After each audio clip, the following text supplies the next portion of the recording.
जय श्री माता जी। आज के सायंकालीन ध्यान में उपस्थित सभी सहयोगियों का स्वागत है। आज के श्री बुद्ध पूर्णिमा के शुभ अवसर पर यहाँ पर हम श्री माता जी का ध्यान करने के लिए एकत्रित हुए हैं। परम पूज्य श्री माता जी को प्रणाम करते हैं। दोनों हथेली गोद में और परम पूज्य श्री माता जी के चरण कमल पर निर्विचार होकर देखने की कोशिश करें।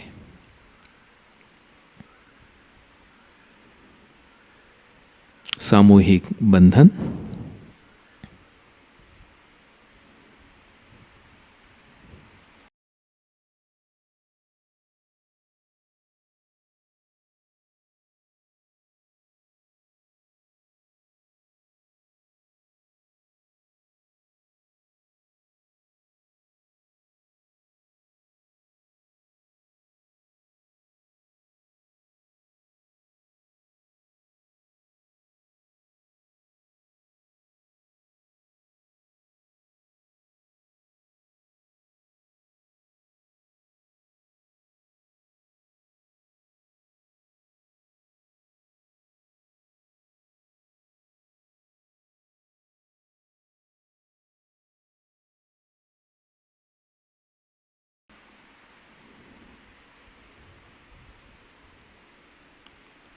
परम पूज्य श्री माता जी, आज के श्री बुद्ध पूर्णिमा के शुभ अवसर पर आप हमें ध्यान की अनुमति प्रदान करें और आप जैसा चाहे वैसा ध्यान हमसे करवा के ले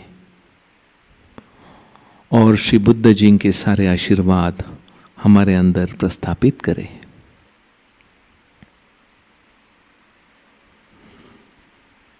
तीन महामंत्र, तत्पश्चात श्री गणेश मंत्र।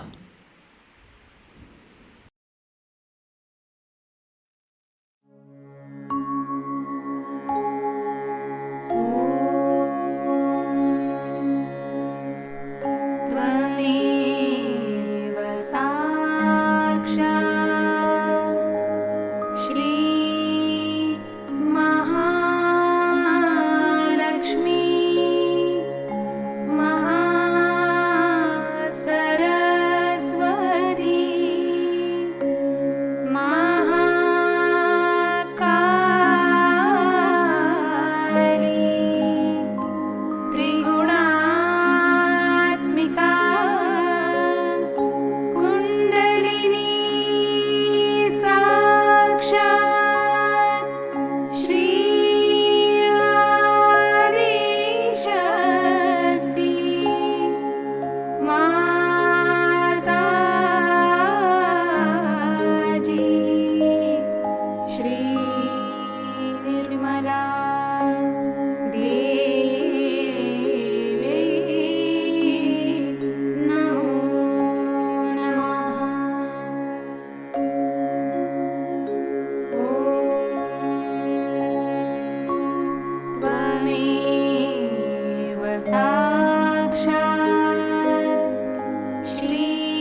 संतुलन अवस्था प्राप्त करने हेतु अपना राइट हैंड धरनी मां पर रखें।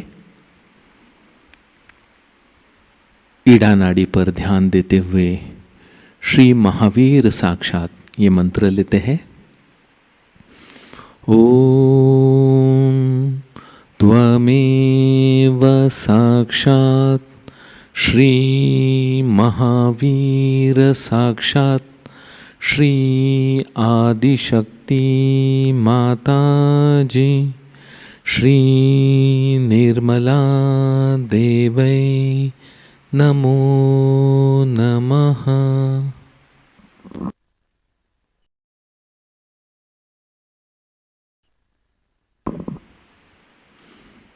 परम पूज्य श्री माता जी कृपावंत होकर हमारे ईड़ा नाड़ी पर श्री महावीर जी की शक्ति जागृत हो जाए।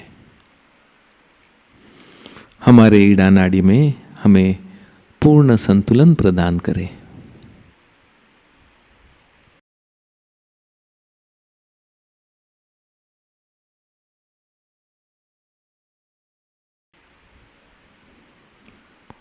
राइट हैंड गोद में, लेफ्ट हैंड आकाश की ओर।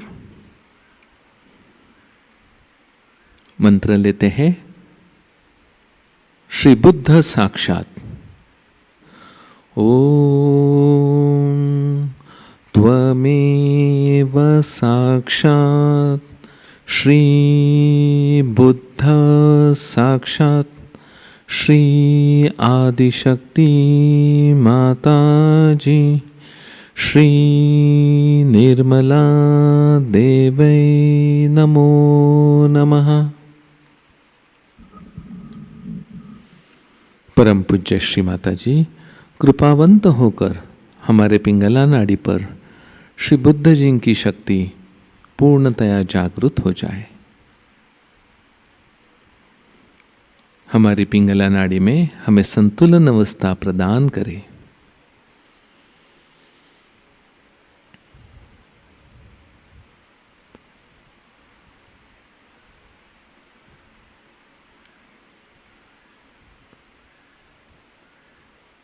यहाँ पर हम कहते हैं श्री बुद्धम शरणम गच्छामि। बुद्धम शरणम गच्छामि, धम्मम शरणम गच्छामि, संघम शरणम गच्छामि, श्रीमां शरणम गच्छामि। धीरे से लेफ्ट हैंड गोद में रखें। दोनों हथेली और सहस्रार पर ध्यान देते हुए कुंडलिनी माता की अनुभूति की ओर ध्यान दें।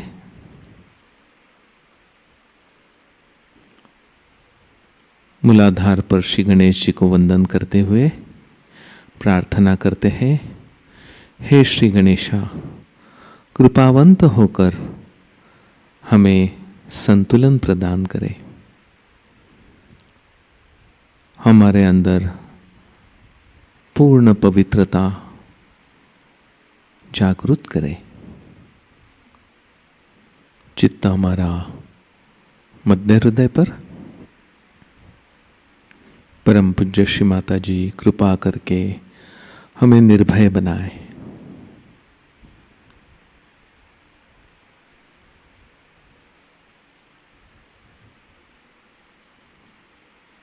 अब हमारा चित्त आज्ञा चक्र पर।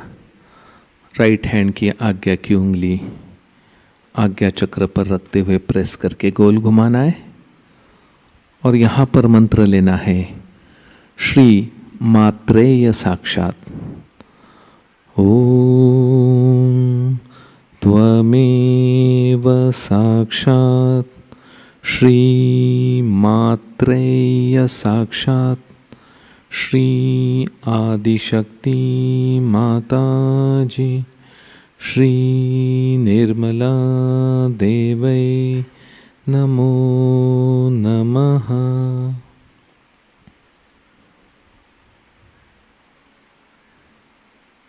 परम पूज्य श्री माता जी, आप ही माँ त्रय हो, आप ही महालक्ष्मी महासरस्वती, महाकाली, ये तीनों माँ आप ही हो।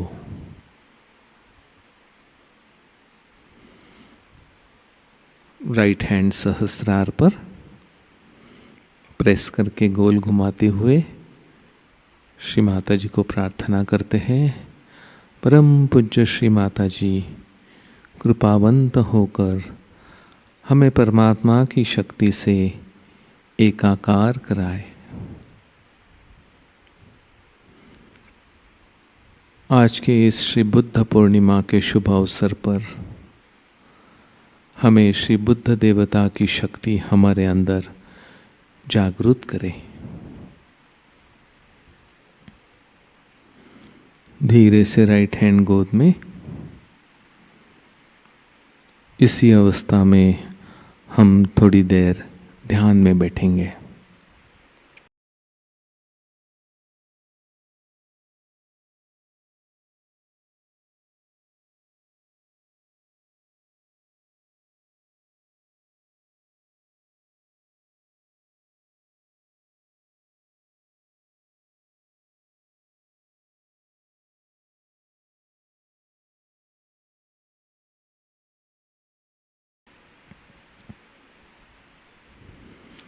इसी अवस्था में अब हम परम पूज्य श्री माता जी की श्री बुद्ध तत्व पर आधारित अमृतवाणी को आत्मसात करेंगे।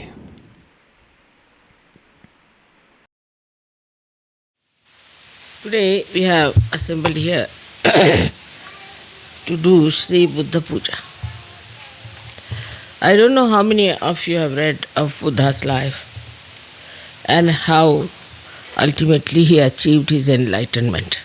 I don't know how many of you have really seen the Buddhists or have met them, those who call themselves Buddhist.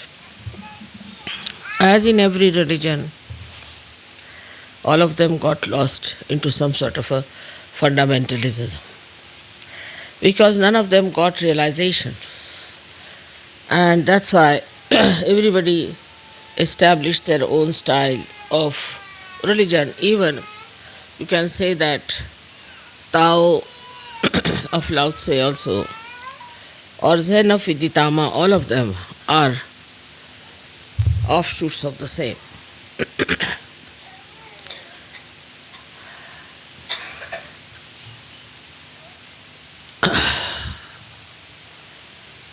You have to see how he first felt that one has to seek something beyond life. Once we are very much satisfied with whatever we have, because he was a king's son, he had a very nice wife, he had a son, and naturally anybody in that position would be quite satisfied. But he saw a very sick man one day, he saw a beggar, and also he saw a dead man. And everybody crying for that dead person. He couldn't understand how this misery has come. And what is the need to have this misery? So he gave up his family, he gave up his luxuries of life, everything he gave up and went in search of the truth, as many of you have done.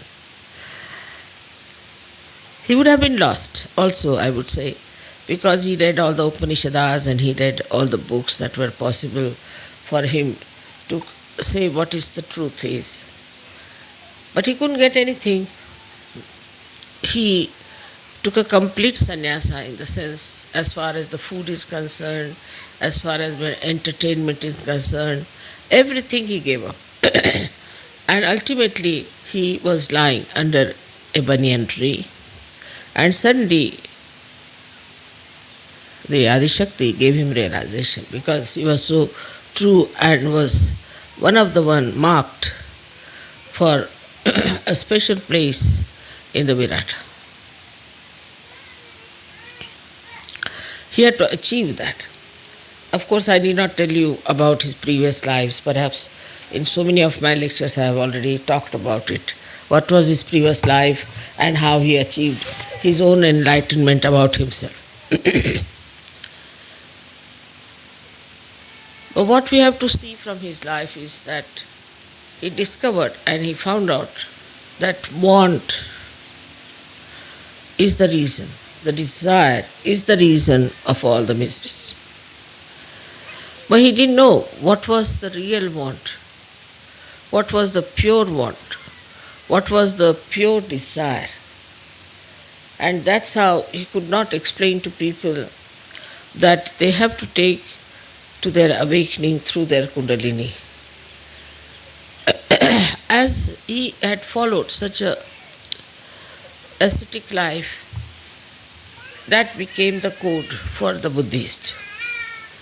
The other day I was reading about Buddha when I was in Thailand, and I was surprised that the bhikkhus, the bhikkhu is actually Sanskrit, it means bhukshuk, is the one who asks for alms, or a beggar we can call it, but religious beggar.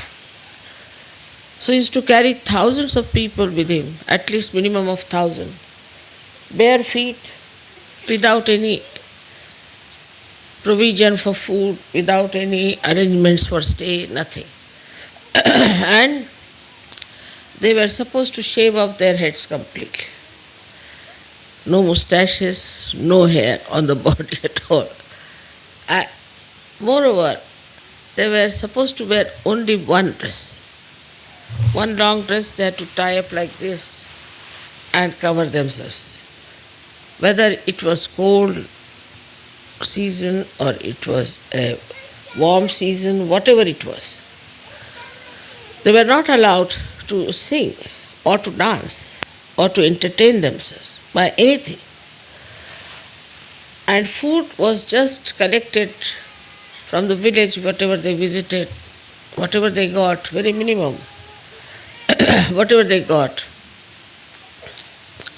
it was cooked for them, and they would offer their guru first and then eat that food. Imagine 1,000 people going like that, bare feet, in the scorching heat or in the mud or in rain. In all seasons they used to walk, giving up all their family relationships. Even if the husband and wife, both of them joined the Sangha, then they were not supposed to live like husband and wife. So, to give up all other physical wants, mental wants, emotional wants, was the way they tried to follow, because he said the want creates it. But if you see the Buddhists, they do all these things. You'll be amazed, even if he's a king, he does that. And many kings who joined at that time, one of them was Ashok from India, he dressed up like that, he became like that, he started traveling in the same manner and tried to lead a complete ascetic life. Very difficult life it was, and they thought that by doing all that they will achieve their realization. They say that 2 of his disciples did achieve. Their names are Moggallana and Sariputta. These 2 people got their realization. But the whole thing was absolutely a life dry and insipid. Had no fun in it. No children were allowed. No family life was allowed. So it became a very secluded, very harsh, I can say very dry life. Though it was called as a Sangha, means the collectivity. But in that collectivity, there was no rapport as such, because they were not supposed to talk too much. They were not supposed to discuss anything about, say, politics or economics or anything. Only they could talk about meditation of achieving the highest life. So you can imagine what sort of life they had to lead to become enlightened. And that idea continued in so many religions. Especially, it then started making people take away the money of the householders by saying that you have to give up everything. Of course, at the time of Buddha also, they had to give up everything and join the Sangha. But here, it was a genuine effort of Buddha to take them to enlightenment, to make them people who were knowledgeable about absolute realities. But it did not happen. And that is the reason why we find that Buddhists have gone into different types of funny Buddhism. For example, now we have some Buddhism, say in Japan, where it was not allowed to kill any animal. So they said, all right, we are not killing any animal, but we can eat killed animals. They found out a solution out of that. Then also, then they could kill human beings, because it's not allowed to kill animals, but we can kill human beings. So Japanese become experts in killing human beings. How people find out loopholes, you can see this very clearly. Then the second type of Buddhism came, where this Lao Tse taught about Tao. But Tao actually he's the only one who started talking about Kundalini. Tao is the Kundalini. But that too was too much for these people. They just couldn't understand what he was talking about. But the way he expressed himself in paintings and other things, just to deviate from that kind of a harsh Buddhism. But somehow, despite that, it never took proper roots.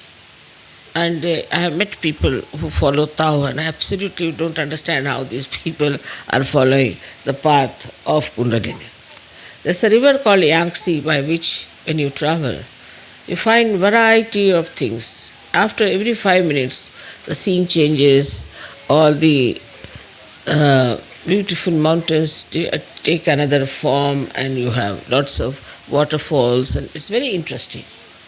That is the Kundalini. Tao is that river.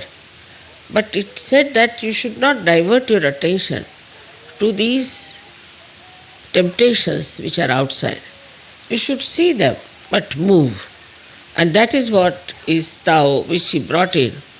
But they got lost because they started painting all those things and doing all kinds of more into art.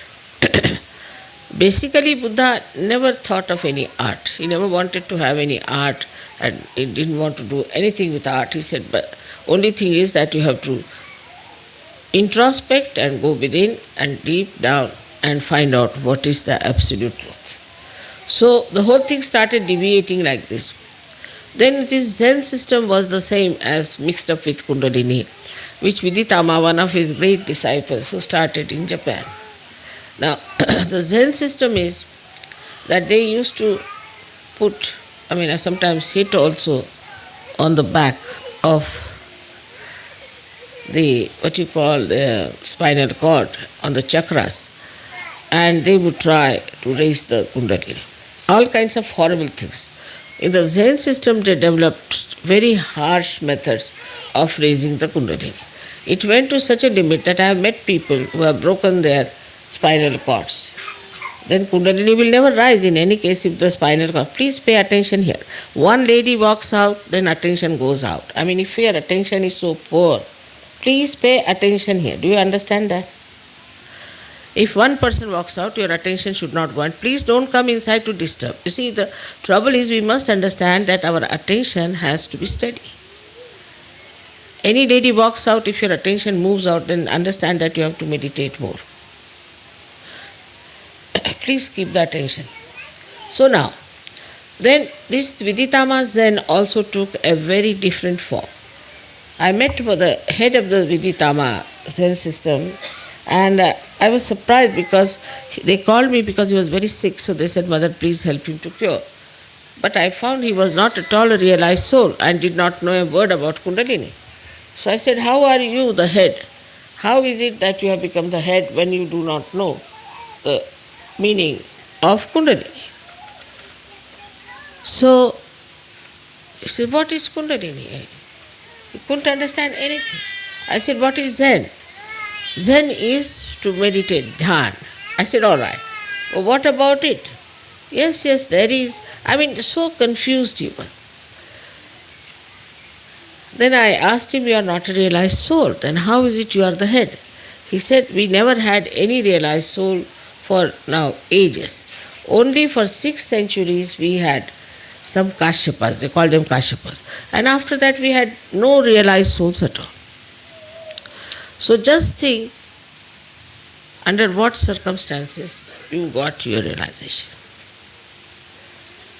Without sacrificing anything, without giving up anything, without working out any one of these tapasyas, penances, because Buddha is a tapa.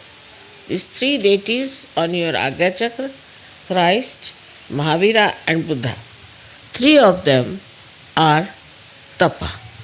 Tapa means penance. You have to do penance. And penance now in Sahaja Yoga doesn't mean that you give up your wife or give up your husband, give up your children, give up your family. But here tapa means meditation. And for meditation you must know when to get up. That should be the most important thing for a Sahaja Yogi. The rest of the things automatically will work out. And you'll understand. To grow your depth, you have to meditate. It's an absolutely simple thing. You don't have to shave your head. You don't have to starve yourself. You don't have to walk bare feet. You can sing, you can dance, you can entertain yourself with music. You're not even allowed to see a drama or a play or anything like that. So many things, if you see the list, you'll go really crazy. How could people exist? But there were 1,000 people with him who were traveling with him. And they became so poor, they were just wearing rags. Ultimately, a big trader was passing by and he saw them and he thought, what poor people, these are just beggars. God knows they are lepers or what are they. And he had a great feeling for them and he gave them some food to eat and everything. And still he did not know that it was Tathagata, means it was Buddha who was going. So the Buddha's main thing, Buddha itself means bodh, from bodh. And the bodh means to know the reality on your central nervous system is the bodh. You all have become now Buddhas without giving up anything, because whatever he gave up was all nonsense. It was a myth. If it was a myth, what's the use of giving up the myth? What does it matter if you listen to music? What does it matter if you dance? It doesn't matter at all. But these ideas went so deep into these people that you really feel such pity and such compassion that look at them, where are they getting lost? They don't eat their food, they have their food only once in a while and they are starving. They look like really worse than TB patients. But while you people look like really roses, beautifully, all of you are enjoying life and everything is there. But still one has to know that we have to have that principle of Buddha within ourselves. And what is that principle of Buddha? Is that we have to do tapa. Tapa doesn't mean, I don't say you starve yourself. But also if you have too much interest in food, it's better to take too little fasting.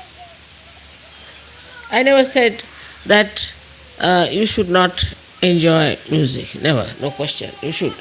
But then you should enjoy music which is for your emancipation, for your awakening, for your ascent. I don't say don't do, because yourself now you are a Buddha. Buddha was not to be told anything. He told everyone, but he was not to be told. In the same way, I don't have to tell you. It is only you have to understand. But sometimes we are really bound by so many conditionings that I find very difficult for people to understand what is the spirit. Spirit is boundless. It is a free expression of God's love.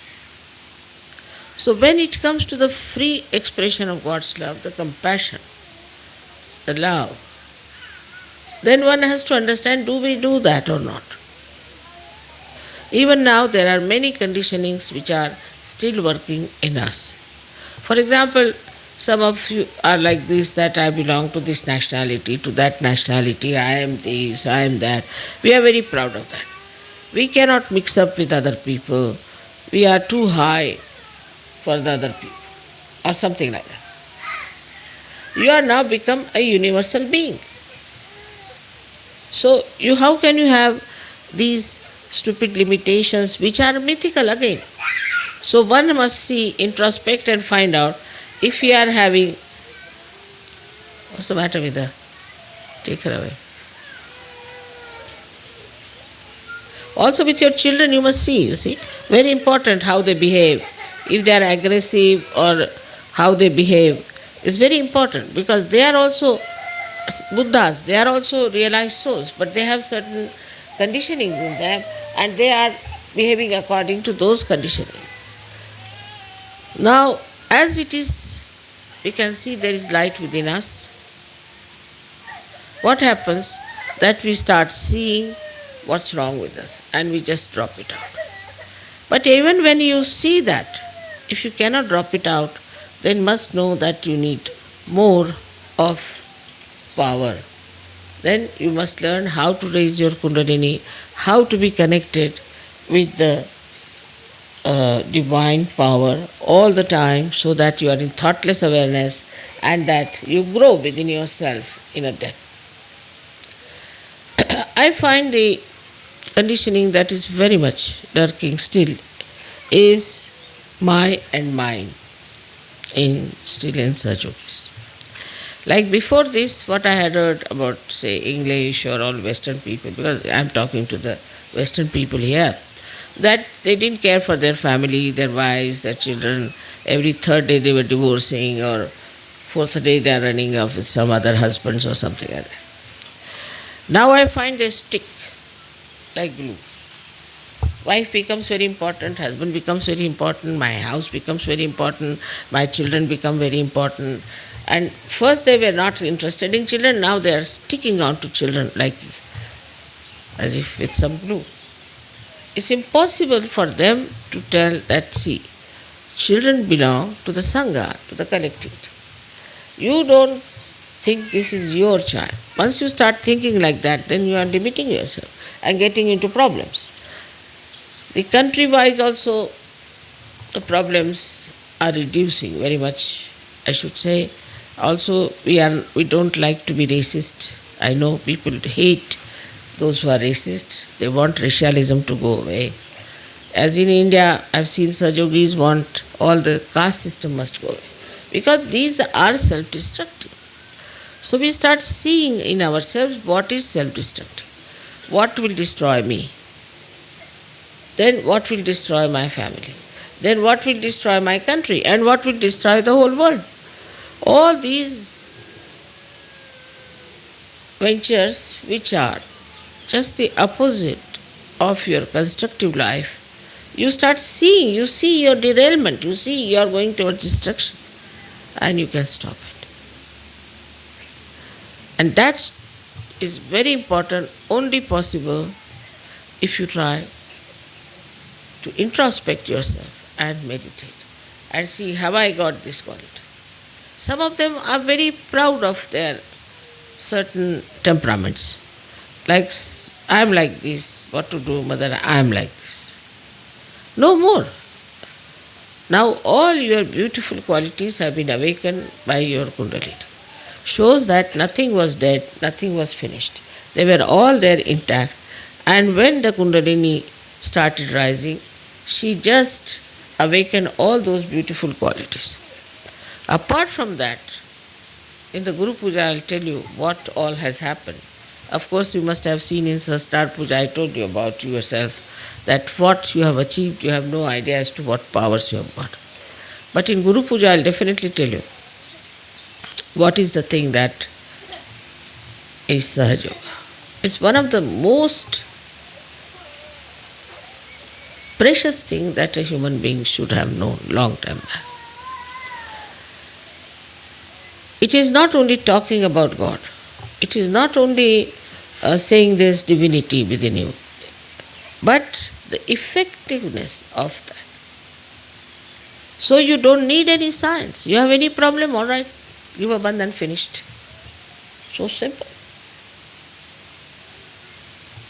If you want anything, just give a bandhan, it's finished.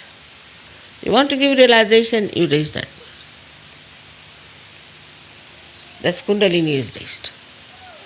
Everything that you can do with science, you can do with Sahaja. We are also computers. Sometimes I say something, say, Mother, how do you know? So I am a computer, no doubt. But you all are computers. Only thing you have to develop your depth. Now you are on the right lines. So we don't need this science which can destroy all of us. Everything can be done through Sahaja. And this is what I'll explain to you in Guru Puja, how you become so capable. So please have self-esteem. You must have self-esteem and understand that you are a Sahaja. First and foremost, you are a Sahaja. And as Sahaja, you have to achieve that state where you become absolutely capable of doing whatever science can do, whatever anybody could do. This is the real Siddhi, means you become an embodiment of all the powers. There's some people who come and tell me, Mother, we can't open our heart. I mean, I don't see you have an open heart surgery. But to open my heart means just see what's wrong with you. Can't you feel compassion? But I've seen people having an open heart for a dog or for a cat. But they don't have open heart for their children sometimes. Now, how can you not have an open heart in Sahaja Yoga? That's the first place where the spirit exists. And it emits its light. And when it emits its light, that's the first place where you see the life of a person who is full of love. So how can it be there is this problem that I can't open my heart? This must be coming because you have only ego but no self-esteem. So Buddha is the one who is the killer of ego. He is the killer of ego. He is, as you have seen it, he is moving on your Pingala Nadi and comes and then settles down on this side, the left side. He is the one who is the controller of our ego, and how he has tried to compensate this right side. First of all, you must have seen the laughing Buddha. He is very fat. In a person whose right side is very thin. He is never laughing, never smiles even. Even if you tickle, he may not. So, they have shown Buddha as a person. He'll have many children sitting on his stomach all over his body and everywhere, and he'll be laughing. So just see how they have shown the compensation of Buddha, the one who is the controller of our right side. So how he controls our right side, just laughs out of it. He makes fun of himself, he makes fun of everything. Anything they see, for example now, as he said, don't see any drama. Alright. I say you see every drama. But in that you see with your enlightened consciousness, you can see the stupidity of it and enjoy the stupidity. For example, this Elizabeth lady was married 8 times or something, 9, I don't know how many times she was married, I've lost count. So these stupid people went there, 3,000-4,000, imagine, more than you people, were standing around, and there were helicopters who were sending parachutes down, and everybody was so much enamored, and the parachuters were falling on the trees, sometimes falling on the people. And it was all in the newspaper, a big news for these Americans, you see. So you should see the stupidity of that. If you could see the stupidity, then it's all right. But if you become one of those spectators and think that, oh, what a thing is the, what a luck that I've been able to see this lady, such an inauspicious person, going for her honeymoon. Then you see anything you see. Now say I went to Rio and they showed me the way they are having carnival. My God, I felt like vomiting. It's so repulsive. So how you react to things depends on your attention. Buddha Chitta means the one which is enlightened attention. How you react.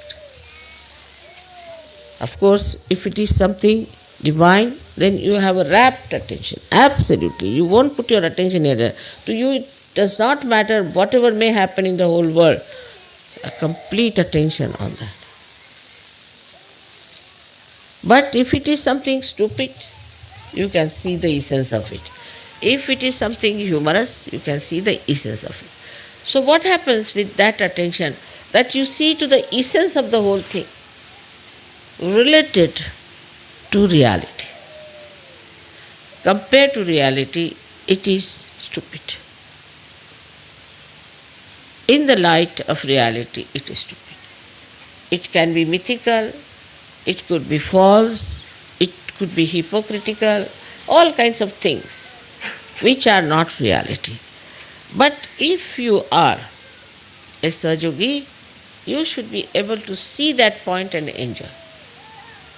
I have seen children do that very easily and they understand. Up to a certain age, then I don't know what happens to them. But say when I had my children, they used to go to see Ram Leela, you see. Very small they were, at those school, they were studying in school. Every day they would go with our servant to see. All the servants would have a Ram Leela and they would go and see. And they would come back and tell me all the fun about it. And they said, today Dashrath and his wife, you see, had such a fight. And suddenly we discovered both were men in that fight, you know. They were fighting each other. Something like that. And every time they used to tell me the fun of it. But my servant said, look at our, this baby, they call them, the babies. See how they were enjoying, all the time laughing. They were so enjoying this Ram Leela as we were enjoying. You see the difference. These girls were laughing at the ridiculousness of the whole thing, while this fellow was thinking that they were really enjoying it and all that whole thing. So this is the understanding. Same thing when you see, what is your reaction? That depends on your chitta, on your attention, which is enlightened. And enlightened attention reacts in a very different manner than a stupid attention or a confused attention or the attention which is full of negativity. So, one has to judge how you react. Like I saw one funny punk fellow come to me. I said, why do you do like this? So one Sahaja said, Mother, you shouldn't say like that. I said, why? You see, after all, that's his religion. I said, really? This is his religion. So the fellow says, what's wrong? I said, wrong is that you have no identity. You have no self-esteem. That's why you try to paint yourself and try to show that you are this and you are that, which you are not. Why don't you become what you are? And that fellow became a Sahaja later.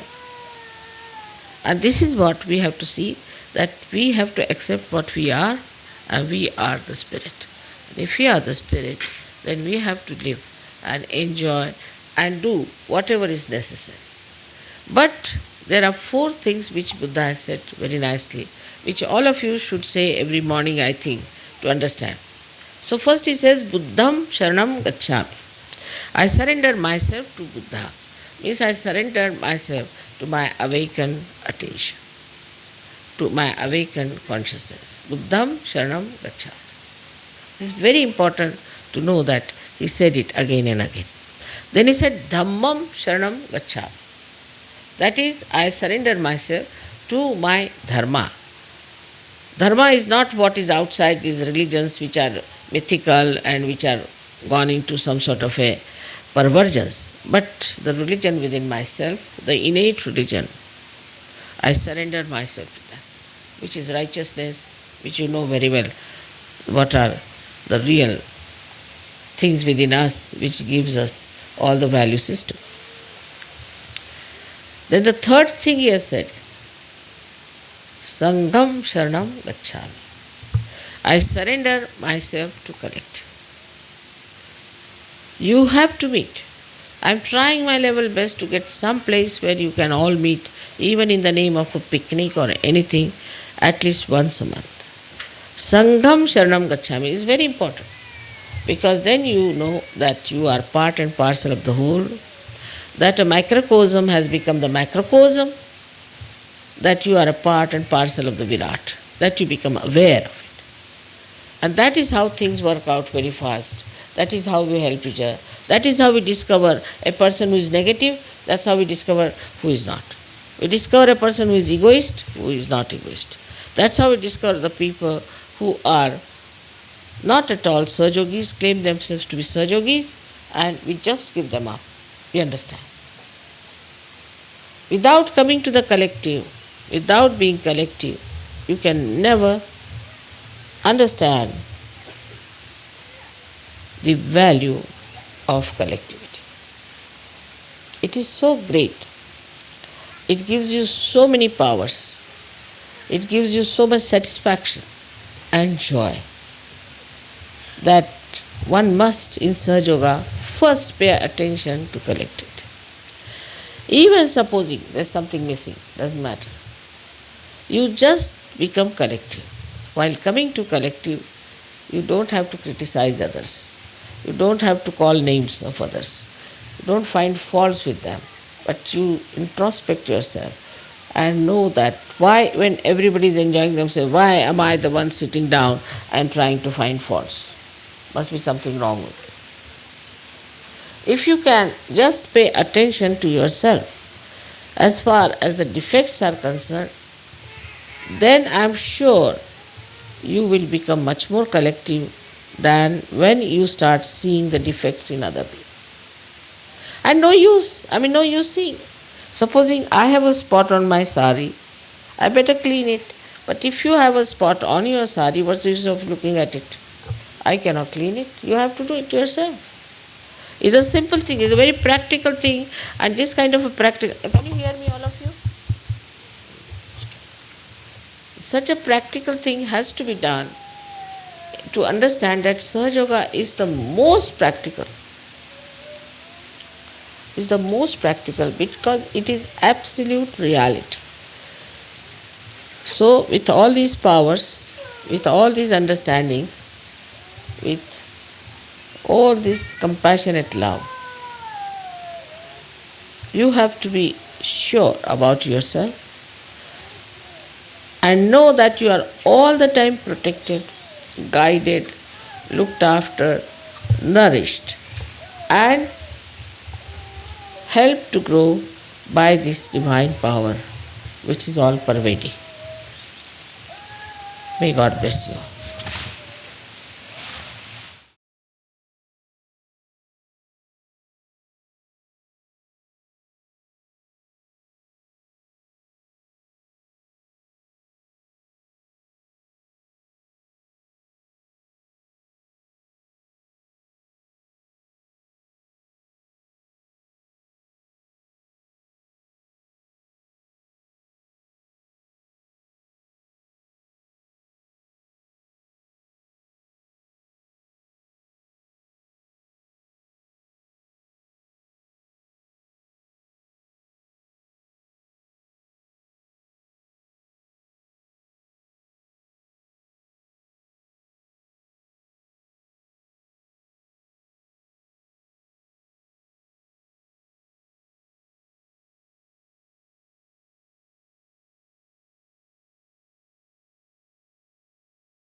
जय श्री माता जी।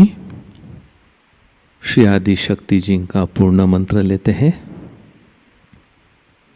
ओम त्वमेव साक्षात् श्री आदि शक्ति माता जी श्री निर्मला देवै नमो नमः।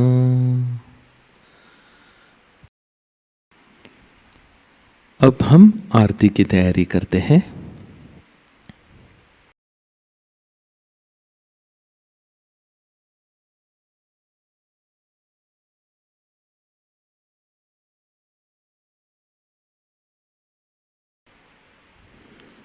आरती के लिए सब लोग खड़े हो जाए।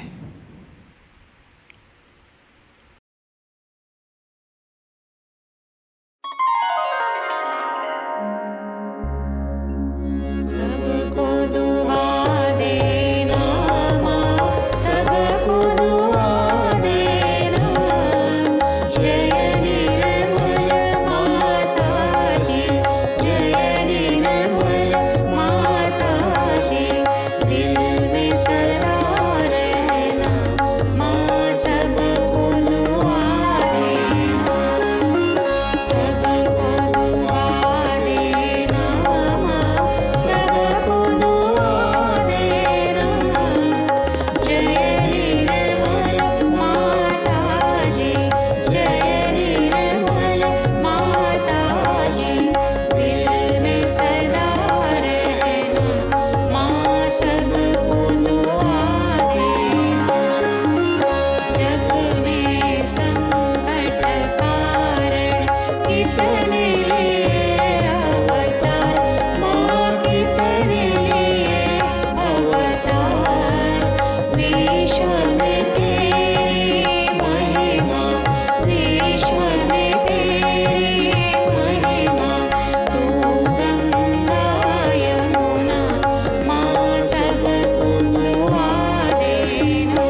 श्री महालक्ष्मी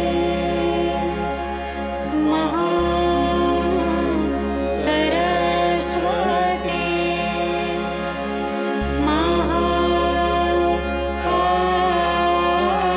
महाकाली त्रिगुणात्मिका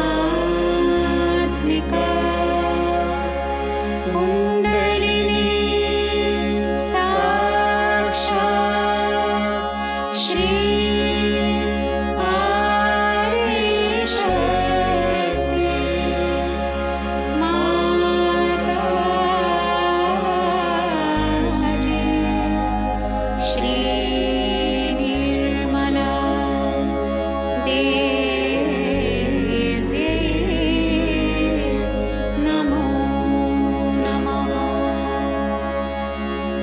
ॐ त्वमेव साक्षात् श्री कल्के साक्षात् श्री आदिशक्ति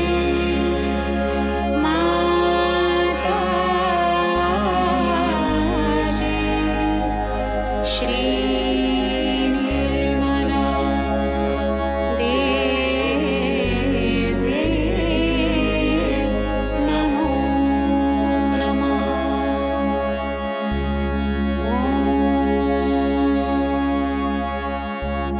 त्वमेव साक्षात् श्री कल्के साक्षात् श्री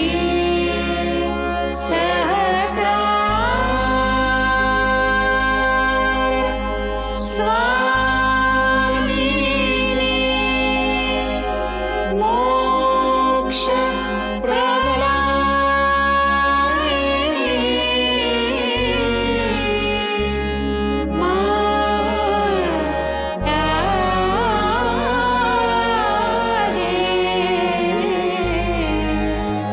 श्री निर्मला देवी नमो नमः श्री निर्मला देवी नमो नमः श्री निर्मला देवी नमो नमः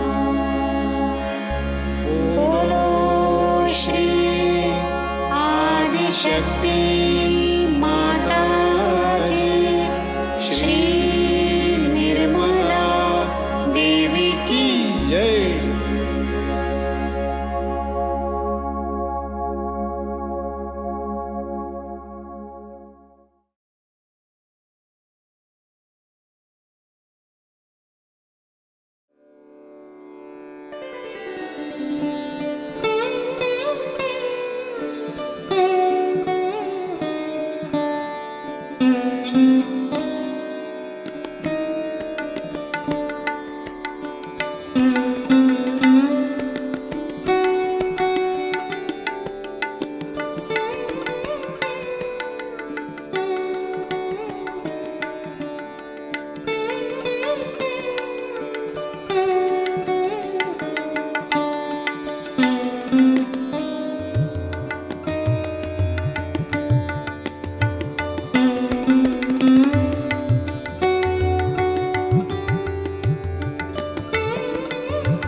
जय श्री माता जी।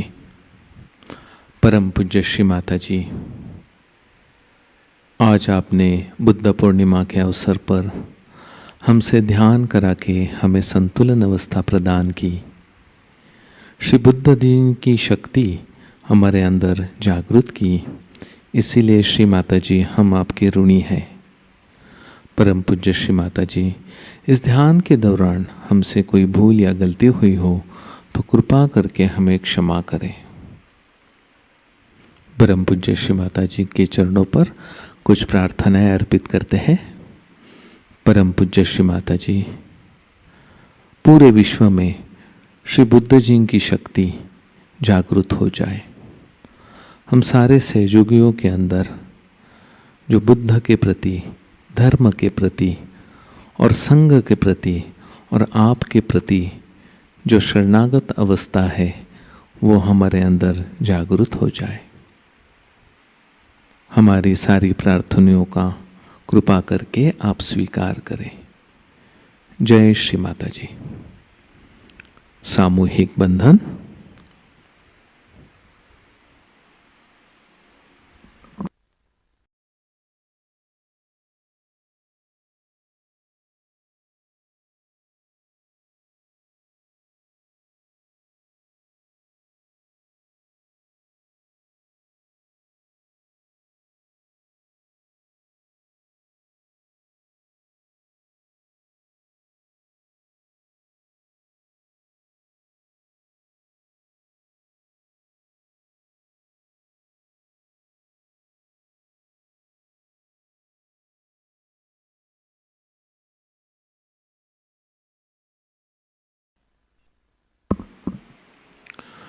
जय श्री माता जी।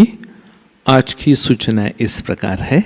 लर्निंग से योगा यूट्यूब चैनल के माध्यम से प्रति शनिवार शाम 5 बजे नए साधकों के लिए सत्र शुरू है। अगला सत्र 25 मई शाम 5 बजे होगा और इस सत्र में नए लोगों को सुषुम्ना नाड़ी के मंत्र और प्रार्थना के बारे में जानकारी दी जाएगी। सहयोग राष्ट्रीय सेमिनार एवं श्री आदिशक्ति पूजा 6 जून से 9 जून 2024 तक देहरादून उत्तराखंड यहाँ आयोजित की गई है। 6 जून को शाम 6 बजे हवन होगा, 7 और 8 जून को सेमिनार होगा और 9 जून को सुबह 10:30 बजे पूजा आरंभ होगी। अधिक जानकारी के लिए स्क्रीन पर दिखाए नंबर पर संपर्क करें। सहयोग राष्ट्रीय सेमिनार एवं श्री आदिगुरु पूजा 19 जुलाई से 21 जुलाई तक बेंगलुरु कर्नाटका यहाँ आयोजित की गई है। 19 जुलाई को शाम 4:30 बजे हवन होगा, 20 जुलाई को सेमिनार होगा और 21 जुलाई को सुबह 10:30 बजे पूजा आरंभ होगी। अधिक जानकारी के लिए स्क्रीन पर दिखाए नंबर पर संपर्क करें। कल के कार्यक्रम इस प्रकार है। अर्ली मॉर्निंग मेडिटेशन सुबह 4 बजे प्रसारित होगा। सुबह का ध्यान सुबह 5:30 बजे लाइव प्रसारित होगा। शाम का ध्यान शाम 7 बजे लाइव प्रसारित होगा। आज का ध्यान सत्र यहीं पर संपन्न होता है। जय श्री माता जी। अब हम परम पूज्य श्री माता जी के कुछ भजनों का आनंद लेते हैं। आज के भजन श्री बुद्ध तत्व पर आधारित है। जय श्री माता जी।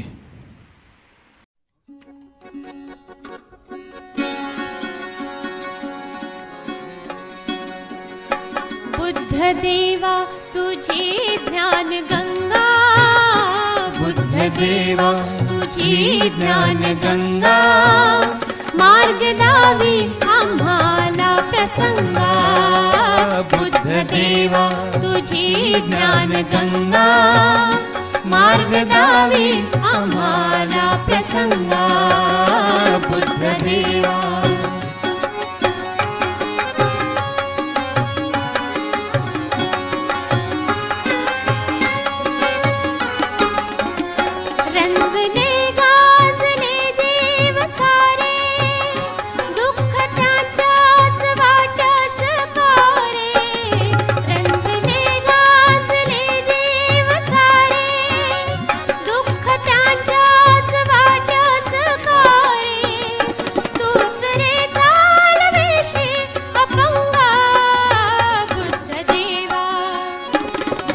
देवा तुझी ज्ञान गंगा, बुद्ध देवा One Maharashtrian lady, please. ज्ञान गंगा, मार्ग दावी One Maharashtrian lady.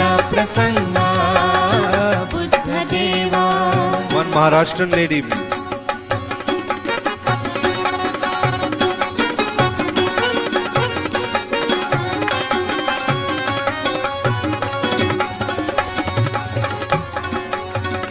जीवनाच्या सुखाला तजुनी, बोधिसत्वात जाशी मिळवणी।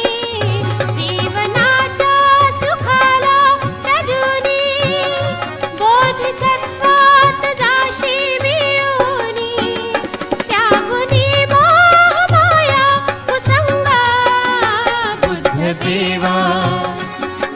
देवा तुझी ज्ञान गंगा, मार्ग दावी आम्हाला प्रसंगा। बुद्ध देवा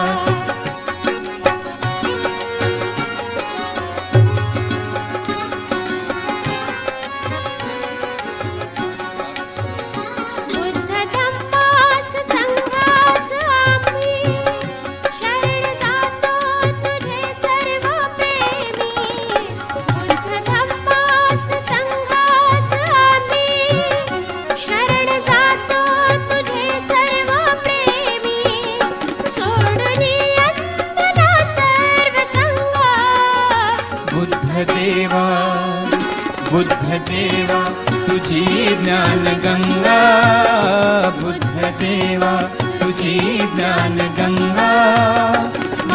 दावी आम्हाला प्रसंगा बुद्धदेवा हे ज्ञान गंगा गंगा श्रीमादेवी तुझी ज्ञान गंगा मार्ग दावी आम्हाला प्रसंगा श्रीमादेवी तुझी ज्ञान गंगा श्रीमादेवी तुझी ज्ञान गंगा मार्ग दावी आम्हाला प्रसंगा श्रीमादेवी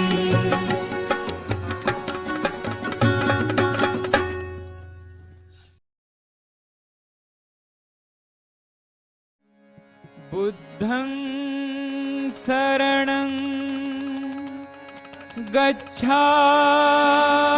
गच्छामि धम्मं शरणं गच्छामि संघं शरणं गच्छामि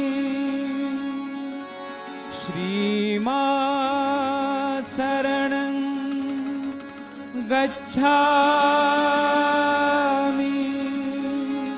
श्रीमा शरणं गच्छामि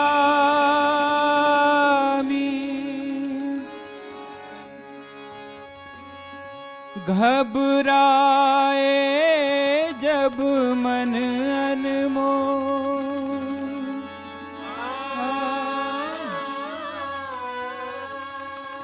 हृदय हो उठे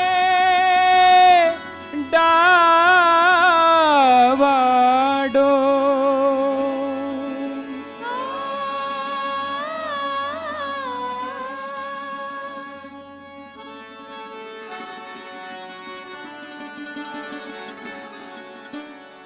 घबराए जब मन अनमोल और हृदय हो डावाडोल तब मानो तू मुख से बोल बुद्धं शरणं गच्छामि तब मानो तू मुख से बोल बुद्धं शरणं गच्छामि बुद्धं शरणं गच्छामि धम्मं शरणं गच्छामि संघं शरणं गच्छामि श्रीमा शरणं गच्छामि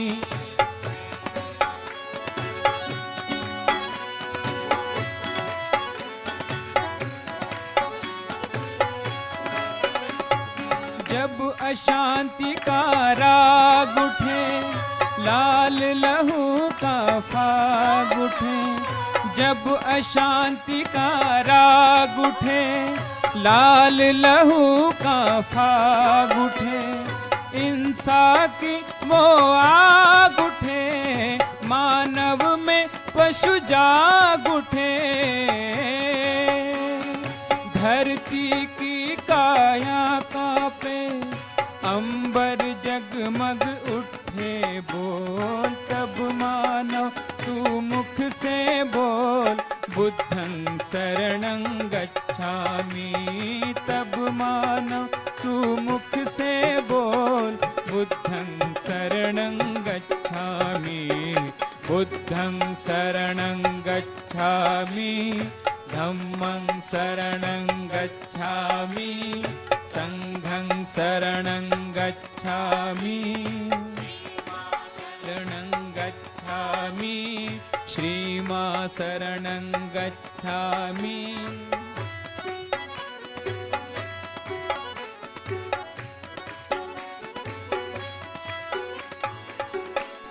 जब दुनिया से प्यार उठे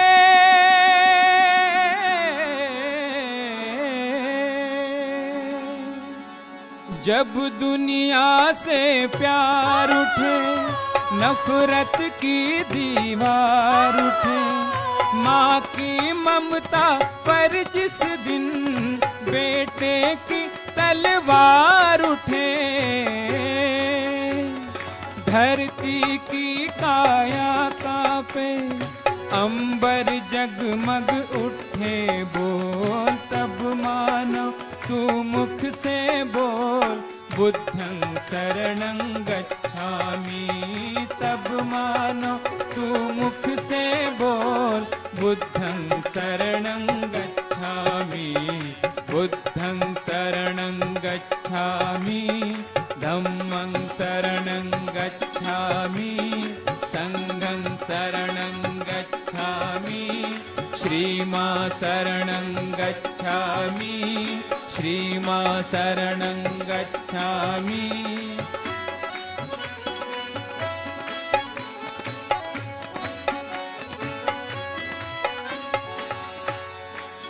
दूर किया जिसने जन मन के, व्याकुल मन का अंधियारा, जिसकी एक किरण को छूकर चमक उठाए जग सारा। दीप सत्य का सदा जले, दया अहिंसा सदा फले, सुख शांति की छाया में जन मन गन का पेड़ पले। भारत में भगवान बुद्ध का गूंजे घर घर मंत्र अमोल, तब मानो तू मुख से बोल, बुद्धं शरणं गच्छामि। तब मानो तू मुख से बोल, बुद्धं शरणं गच्छामि, बुद्धं शरणं गच्छामि, धम्मं शरणं गच्छामि, संघं शरणं गच्छामि, श्रीमा शरणं गच्छामि, श्रीमा शरणं गच्छामि, श्रीमा शरणं